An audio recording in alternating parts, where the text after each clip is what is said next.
On devient intime, vous et moi, maintenant. Et même au lit ensemble.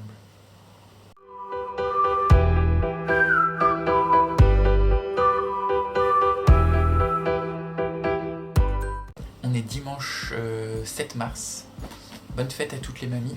Moi, je viens d'appeler la mienne et je viens de finir un bouquin. Et en fait, cette semaine, j'avais envie d'essayer, je dis bien essayer, de faire un vlog lecture. Donc là, il est 9h36 et je viens de terminer Normal People de Sally Rooney, dont je vous ai parlé samedi dans ma vidéo point lecture. C'était ma lecture en cours, donc il me restait 150 pages à lire. Je viens de les terminer en me réveillant ce matin. Et j'ai bien aimé. Alors ça n'a pas été le coup de cœur auquel je m'attendais parce que j'en avais peut-être entendu trop de bien et trop de références à des auteurs très reconnus, classiques, dont Salinger et Jane Austen. Mais c'était très intéressant. Comme j'avais dit, on suit les tribulations de deux lycéens par la suite étudiants à la fac. Donc au début ils sont amis, après ils se côtoient, ils deviennent à moitié amoureux, mais ils se disent pas qu'ils sont en couple, ils se séparent, ils se remettent ensemble. Tout le long du roman c'est ça, hein. C'est vraiment ils essayent de se trouver, se retrouver l'un l'autre. Ce n'est pas une romance dans le sens où leur relation n'est pas le sujet principal du roman. L'auteur aborde plein de sujets différents, plein de thématiques. Et c'est peut-être ça qui m'a fait un peu perdre le fil. En fait, elle veut parler de beaucoup de choses, dénoncer beaucoup de choses. Et du coup, des fois, je perdais un peu le fil. L'auteur utilise le procédé de ne jamais nommer les thèmes abordés. Elle les traite dans la vie de tous les jours. Donc elle aborde différents types de sexualité, différents types de s'aimer, l'amour, le polyamour. Elle parle également de maladie mentale et comment la maladie mentale peut empiéter sur la vie amoureuse de certaines personnes. Elle apporte plein de sujets sans jamais les nommer, donc c'est à nous. Enfin après on se doute, hein, en lisant ce qui arrive au personnage, on comprend les sujets qu'elle veut aborder. Mais en fait à chaque fois au moment où elle pourrait faire une révélation, dire quelque chose, parler du passé d'un des deux personnages, le chapitre s'arrête et on retrouve les protagonistes en général 2 à 3 mois plus tard. En fait c'est ça. C'est des courts chapitres de 10-15 pages de tous les 3, 4, 5 mois, sur au total 4 années. Et donc on les voit évoluer tout au long de ces 5 années. Alors j'ai bien aimé quand même. Le style est un peu particulier, en fait le dialogue et le récit se fondent, il n'y a pas de guillemets, il n'y a pas de mise en forme quand il y a des dialogues, c'est vraiment inclus dans tout le long du roman, c'est inclus dans la plume de l'auteur, si bien que du coup les actes et les paroles se fondent, et c'est aussi là avec ça qu'elle joue sur le procédé de ne pas dire les choses sur les non-dits et l'indicible, parce que tout se mélange. Donc les phrases sont très abruptes, très dépouillées, il n'y a pas de grande fioriture, c'est très simple, très percutant, avec le dialogue qui s'y mélange, et du coup ça nous enferme un peu dans une petite bulle, le roman qui fait 300 pages, où on est vraiment imprégné dans le texte. C'est direct, enfin les personnages parlent comme des jeunes, je pense, de 24-25 ans, oui, comme je pense qu'ils parlent de la même façon que moi je parle au quotidien. C'est très, très normal, très naturel, et c'est à mon avis aussi ce qu'elle a voulu faire avec ce roman. Bref, j'ai passé un bon moment, mais peut-être pas à hauteur de mes espérances. J'ai oublié de dire, ça se passe en Irlande, à Sligo et ensuite à Dublin. Donc l'Irlande est quand même assez présente, on parle des partis politiques irlandais, des lois anti-avortement, il y a quand même une petite importance de l'Irlande dans le récit. Hier j'ai craqué mon slip en librairie, c'était pas prévu, je suis allé en ville avec une amie et je suis passé dans une librairie, donc j'ai pas pu m'empêcher de rentrer, et j'ai vu des romans dont j'avais entendu parler, donc du coup j'ai acheté. En premier j'ai acheté Résine de Anne Riel, qui est une auteure du Danemark, danoise, qui est sortie en mars 2021, donc qui vient de sortir. Je l'ai eu hier, on était le 6 mars. Là on parle d'une famille qui vit au fin fond d'un pays nordique et le père veut se protéger de tout l'extérieur et il en vient à séquestrer sa femme et son enfant, je crois. Et ils sont enfermés dans cette bulle au fin perdu, au milieu de nulle part, je crois. Donc ça a l'air, je sais pas, ça m'attire, et genre la couverture je la trouve magnifique. Magnifique, dans le sens où c'est des bras de poupée, un peu genre en mode antiquaire, et j'adore ça. Donc ça a l'air d'être très psychologique, très intérieur, donc on verra bien. Mais je pense que je vais le lire tout de suite en fait. C'est affreux parce que ça fait déjà 2 fois que j'achète des bouquins qui n'étaient pas prévus dans ma pile à lire du mois de mars. Mais on va partir là-dessus. Ensuite j'ai acheté un Dolores Redondo, j'aime bien Dolores Redondo, notamment celui qui m'avait le plus plu, Tout cela je te le donnerai, de Dolores Redondo. Ça se passe en Espagne, c'est un couple homosexuel, un des deux se fait tuer, et celui qui survit essaye de trouver qui a tué son mari. Du coup, il fouine un peu dans la vie de son mari, il découvre qu'il ne savait pas tout sur lui, il va vivre dans sa famille pour essayer d'en apprendre un peu plus, etc. J'avais adoré. Et du coup là, alors je crois que c'est une saga, oui, une enquête de l'inspectrice Amaya Salazar. Donc j'ai jamais lu cette saga. Je sais pas si c'est spoilant de pas les lire dans l'ordre. Ça parle d'églises profanées, de meurtres conjugaux. Ça a l'air pas mal, ça fait 500 pages. Celui-là aussi, du coup, j'ai envie de le lire. C'est affreux, mais je pense, lui, je vais peut-être lire La Résine en premier. Je vais commencer ce matin et je lirai ça plus tard. Et ensuite, j'ai acheté, mais pour plus tard, Un si petit monde de Jean-Philippe Blandel aux éditions Bûcher-Castel. Je connais pas cette maison d'édition. J'ai juste vu derrière Chute du mur de Berlin, Peur du sida, Mondialisation, Guerre du Golfe. Ça se passe dans les années 89. La couverture m'a fait penser à un espèce de repas entre amis où chacun peut-être parlerait ou donnerait son avis sur un thème ou un sujet. Enfin, j'ai juste lu en travers. On verra. Ça me tente pas mal, j'aime bien ce genre de bouquin en général. Et moi, dès que je vois le mot sida derrière, je saute dessus. Donc, c'est peut-être sadomasochiste, j'en sais rien. Donc voilà pour ce matin. Donc là, je vais commencer Résine. Je sais pas. C'est pas très gros, ça va pas durer longtemps. En buvant, en finissant mon café. Donc je vais essayer de lire une demi-heure là. Ça fait déjà 1 heure que je lisais. Je vais lire une petite demi-heure et puis bah voilà. A plus.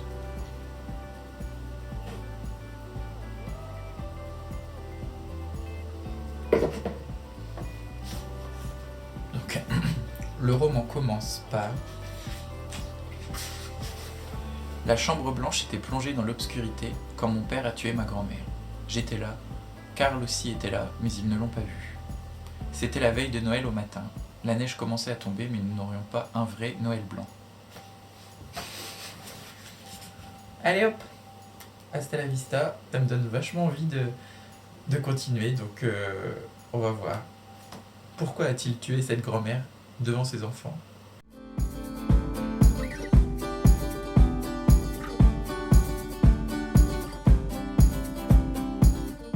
On est lundi 8 mars. Je vous souhaite pas une bonne journée des droits des femmes, on ne devrait pas le souhaiter d'ailleurs. Et plutôt que la souhaiter, vaut mieux faire des actions. Donc lisons des autrices avec Mars au féminin. J'ai pas eu le temps trop de lire hier. J'ai avancé ce matin et puis là je fais ma pause de midi donc je vais un peu lire. J'en suis page 160, donc vraiment à la moitié du roman parce qu'il fait 300 pages. J'aime beaucoup. C'est... Alors je sais pas, moi je suis nul dans les catégories, je sais pas si c'est policier, thriller, roman noir. C'est quelque chose dans ce genre-là, un des trois. On suit les membres d'une famille sur 2 époques, du moins on suit le père quand il était jeune et le père à l'âge adulte avec ses enfants et sa femme. Dans une maison un peu perdue au fin fond d'une île où il y a très peu d'habitants. Et voilà, c'est super prenant. Il y a plusieurs voix, parfois c'est la fille qui parle, parfois c'est plus omniscient. Il y a la mère qui écrit des lettres et donc il y a les copies des lettres. Enfin, il y a plein de voix, plein de... Bref, je passe un très bon moment de lecture. Je pense que ça va être fini aujourd'hui. Hein. Il me reste 150 pages, c'est écrit assez gros. Et il y a des pages où, vu que c'est les lettres, ça prend un peu moins de place. Donc bref, ça se lit vite. Je vais finir ça aujourd'hui. Et peut-être que je vais essayer d'arrêter de lire des livres qui n'étaient pas dans la pile à lire de Mars au féminin. En tout cas, je finis ça aujourd'hui. Je vous en reparle dès que je l'ai terminé. Et voilà. Bye bye.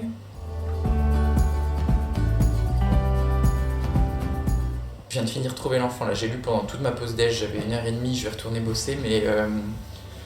ça m'a fait penser à un mélange entre Trouver l'enfant de René Denfeld et en même temps un côté Jane and England dans la forêt.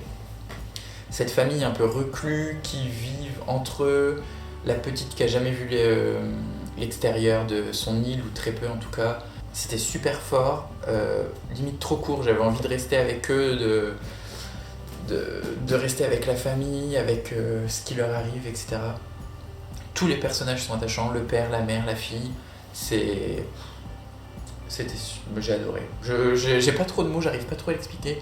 En gros, ouais, c'est une famille qui vit reclus et parce que j'ai peur de spoiler. En fait, vu que le roman est pas non plus énorme, on peut vite spoiler. Donc il y a la grand-mère, les parents et la fille, à qui il arrive des malheurs successifs et le père sombre peu à peu dans la folie.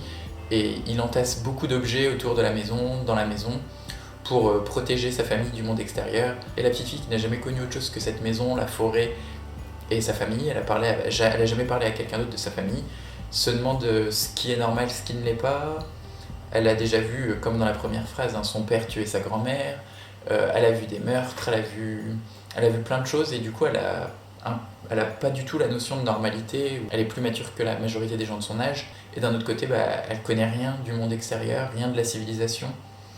Elle apprend à travers son père et ses propres expériences, enfin bref. C'est super psychologique, tant sur la femme, le mari, la petite fille. Les points de vue, comme j'avais dit, s'alternent un peu entre chaque personnage. Je pense que je vais le prêter à un ami qui aime bien ça. Ça m'a fait penser aussi un peu à la vraie vie de... Je sais plus le nom de l'autrice. Adèle quelque chose, non? En tout cas, là, il faut que j'aille travailler. Et ce soir, je commencerai en revenant du boulot. En tout cas, là, j'ai lu 2, 3, 4, 5 bouquins pour Mars au féminin. Donc ça avance bien, je suis content. Et bref, je vais travailler. À plus.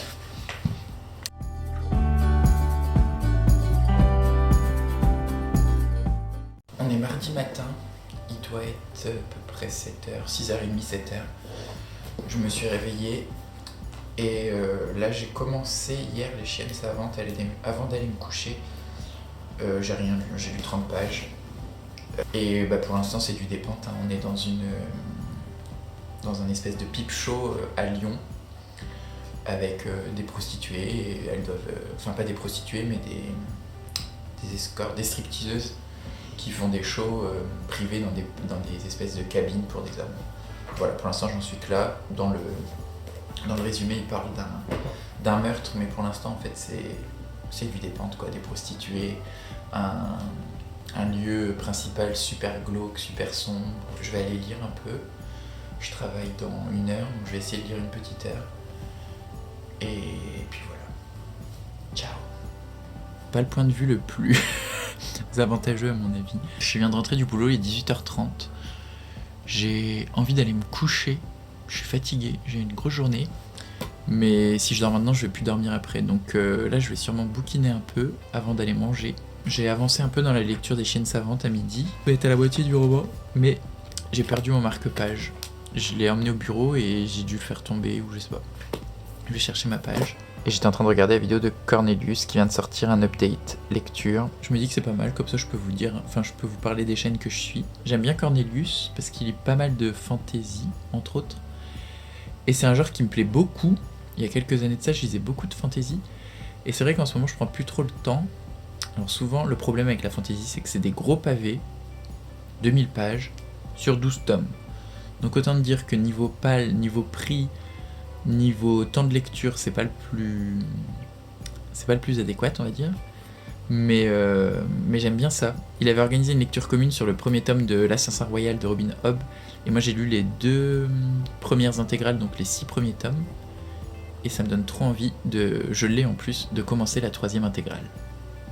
Donc je vais voir. Là je finis les chiennes savantes. J'aimerais bien le finir ce soir, mais je suis tellement crevé que je ne suis pas sûr que ce soit faisable. Je vais sûrement m'endormir super tôt. Et j'ai encore une grosse journée de travail demain. Je vous reprends plus tard si j'ai d'autres choses à dire. Finalement il est 22h. J'ai oublié que c'était Pékin Express ce soir. Donc j'ai mis Pékin Express et j'ai lu en même temps, j'ai fini le dépente. Et j'avais lu que des chroniques plutôt moyennes qui disaient que c'était pas son meilleur, etc. Donc je partais avec quelques a priori. Et au final j'ai adoré. Comme avec Résine, j'ai vraiment dévoré les 100 dernières pages. Là. Pour l'instant c'est un de mes préférés. Il m'en reste plus beaucoup à lire. Il me reste juste à finir la trilogie Vernon Subutex et Apocalypse Bébé. Le roman se passe à Lyon, dans le quartier de la Croix-Rousse. Donc je connais pas trop Lyon, donc je saurais pas trop ce que c'est comme quartier. Mais en gros on est dans le monde de la nuit, elle travaille dans un pipe show, donc en gros elle va dans des cabines et elle se masturbe devant des hommes qui payent sans jamais qu'il y ait de relations sexuelles. Elle fait que se masturber ou se dénuder, se danser devant ces gens-là et ça va pas plus loin. Et un jour on retrouve 2 de ses collègues tués, complètement dépecés dans leur appartement. Suite à ce meurtre-là, il y a plein de choses qui s'enchaînent dans le roman. on découvre au fur et à mesure qu'en fait le Peep Show pour lequel Louise travaille fait partie d'une grosse organisation de prostitution, monde de la nuit, bar, restaurant. Louise est au courant dès le début, c'est nous, on l'apprend au fur et à mesure dans le roman. Et on découvre un peu toute la vie du quartier, les amis de Louise. Et au final, on suit Louise dans ce quartier, dans ce milieu, dans cette organisation de la nuit qui est toujours très, très hard, très violente. De toute façon, c'est du dépente, donc elle dit pas les choses avec des fleurs en général, mais malgré tout, je trouve que par rapport aux autres dépentes où parfois il y a peut-être des scènes de violence un peu gratuites, des scènes qu'on se demande pourquoi elles ont été écrites, ici ça m'a, genre je me suis jamais posé la question, vu qu'il y a en même temps le petit côté polar avec le meurtre et on essaye de résoudre ce meurtre. Les scènes plutôt glauques noires sont bienvenues et en même temps à côté il y a la solitude du personnage qui prend une place super importante. Donc cette fille qui travaille dans un Peep Show, elle habite avec son frère, elle a une bande d'amis avec qui elle partage beaucoup de temps, mais au final tout au long du roman elle la sent super seule jusqu'à temps qu'elle rencontre un mec et contre toute attente elle tombe amoureuse de ce mec là alors qu'elle était à des années-lumière de penser à ça. Et en même temps c'est pas non plus l'histoire d'amour mielleuse, hein, ça reste du dépendre, donc cette rencontre avec cet homme qui la chamboule totalement, la bouleverse alors qu'elle a toujours été seule, montre des choses qu'elle a jamais connues, jamais vues. Et ouais, donc en fait voilà, il y a plein de thèmes abordés, donc la prostitution, la place de la femme, l'emprise des hommes sur les femmes, le pouvoir qu'ils exercent sur elles, ça prend une place super importante dans la fin du roman. Et je suis trop content de l'avoir lu. Je vais peut-être pas en lire un des plans tout de suite, mais je ne sais pas quoi lire. Je viens de baisser les yeux parce que là j'ai des bouquins que j'ai achetés il y a une semaine ou deux. Et j'avais acheté La Cité de Feu de Ketmos. Peut-être que je pourrais lire ça. On m'a dit que c'était la Ken Follett au féminin. J'aime bien Ken Follett. Je sais pas trop. Probablement regarder la fin de Pékin Express. J'adore regarder des gens qui sont amis dans la vie s'engueuler pendant 2 heures d'émission, se prendre la tête. Ça me fait mourir de rire. Ou alors je me dis, après le dépente, pour vraiment changer d'univers et voir autre chose, je vais lire Mrs. Dalloway de Virginia Woolf. Que Why Not Coconut. Bonne nuit. On est mercredi 10 mars. En allant me coucher, j'ai essayé de lire 10 pages de Mrs. Dalloway de Virginia Woolf. Et j'étais pas du tout dedans, j'étais pas concentré, genre je lisais les phrases 4-5 fois sans rien comprendre, enfin sans rentrer dedans, donc j'ai lâché l'affaire. Pour éviter une peine de lecture, j'ai lâché l'affaire et du coup j'ai commencé hier soir, moi, Christiane F, 13 ans, droguée, prostituée. Et un peu ce matin, j'ai lu 50 pages. Et en fait j'aime beaucoup, hein. J'ai lu que 50 pages, mais pour l'instant j'aime bien. Donc on suit Christiane, ça se passe en Allemagne, à Berlin. Sa famille décide de quitter la campagne pour aller vivre en ville, donc dans une cité HLM, une énorme cité HLM de Berlin, où tout le monde est entassé les uns sur les autres dans des tours de 11-30 étages. Elle raconte comment c'est compliqué là dans les 50 premières pages, elle raconte comment c'est compliqué de s'acclimater à la vie en ville quand tu viens de la campagne, traité de bouseux, de pas pouvoir jouer dans la forêt, dans les ruisseaux, etc. Et on commence un peu à comprendre ce qui va sûrement la pousser à devenir prostituée et droguée. Ça se met en place très vite. Alors je sais pas après comment ça va évoluer dans le roman. J'ai vu que c'était à plusieurs voix. Pour l'instant j'ai lu que la voix de Christiane, mais en fait je cherchais un chapitre pour m'arrêter, sauf que vu que c'est par plusieurs voix, c'est des assez grosses parties de roman, donc je me suis pas arrêté à la fin du premier chapitre. Et j'ai vu la voix de Christiane et la voix de sa mère, entre autres. Peut-être qu'il y aura d'autres voix dans le roman. En attendant, je vous laisse. Là, je travaille, je suis en télétravail. Puis voilà, à plus. J'ai encore ma voix du matin, il est 6h30, 7h. Je viens de me réveiller. Je vais lire quelques pages de Christiane F. J'ai pas eu le temps de lire hier soir et je me suis couché, il était 23h. J'étais KO, j'ai dû lire 3 pages et m'endormir. Ça m'énerve un peu quand j'ai pas le temps de lire comme ça, mais là avec le boulot, la vie perso à côté, j'ai plein de trucs à faire. Donc au final je lis pas et ça m'agace un peu, donc j'essaye de prendre le temps de lire le matin en me réveillant. Je me réveille souvent tôt, vers 6h30 et je travaille que à 8h, 8h30, donc du coup ça me laisse 2 heures le matin pour lire. En tout cas prendre mon petit déj et prendre le temps de lire. À mon avis je vais traîner un peu longtemps parce que j'ai un gros week-end qui s'annonce aussi où je vais presque pas lire. Là elle parle de son enfance avec un père qui est super violent, une mère qui se fait battre aussi et qui du coup s'interpose pas et qui laisse ses enfants se faire frapper par le père. Enfin, la mère a complètement lâché l'affaire. J'aime bien comment elle parle aussi des cités HLM. C'est toute une critique de ces grands ensembles des années 70-80 où des milliers de gens ont été parqués dans des immeubles presque comme des cages à lapins où tout le monde était les uns sur les autres. Les parents souvent très pauvres, une mère ou un père qui travaille pas, des enfants livrés à eux-mêmes, qui vont à l'école, puis qui après vont jouer dehors. Et au final, ces grands ensembles étaient régis par des tonnes de lois, il y avait des gardiens. Et au final, la seule occupation de ces enfants, c'était de déjouer les règles et les lois et d'aller toujours plus loin dans les bêtises, entre guillemets. Et j'aime bien cette critique et la façon dont elle le raconte. En fait, elle dit qu'elle a 6-7 ans quand elle raconte ça. Et c'est intéressant, le point de vue de cette fille. Donc voilà, je vais essayer d'avancer un peu. Faut que je me dégage du temps. Et c'est ça le plus compliqué en ce moment. Ciao! Je pense que vous l'avez remarqué, mais je l'ai pas dit. Je sors de chez le coiffeur. Je suis allé chez le coiffeur à midi. C'est juste en bas de chez moi, genre en bas de mon appartement. Je sais pas pourquoi je vous dis ça, vous en avez probablement rien à faire. Bref, ça fait du bien pour le printemps qui s'en vient d'être débarrassé de cette touffe. Donc je vous retrouve, là il est 12h30, c'est ma pause déj. Je vais continuer un peu dans Moi Christiane F, mais vu que j'avance pas vite du tout, je pense que je vais arrêter le vlog là. Et de toute façon j'aurai pas du tout le temps de filmer demain, ni samedi, ni dimanche, parce que j'ai du boulot. Dès que je sors du boulot, je vais aller chez des amis, chez qui je vais dormir, bref. Je raconte ma vie. Je vous reparlerai de Christiane F quand je l'aurai terminé. À mon avis, je le finirai que la semaine prochaine. Pas grave, je prends mon temps. De toute façon, là, en ce moment, j'ai envie de lire, mais j'ai pas le temps. Donc, ça sert à rien que je me force, que je me dépêche de faire certaines choses juste pour pouvoir lire, parce que ma lecture sera pas aussi attentive que si j'avais le temps. Donc voilà, je vais le finir. Quand j'en aurai fini, j'en parlerai sûrement du coup en point lecture et pas dans le vlog. Et voilà. J'ai dû filmer samedi, dimanche, lundi, mardi, mercredi. Je sais pas compter. J'ai dû filmer 5 ou 6 jours, alors je sais pas du tout ce que ça va donner au montage. Ça se trouve, ça va pas être top. Je sais plus exactement ce que j'ai dit, si c'était intéressant ou pas.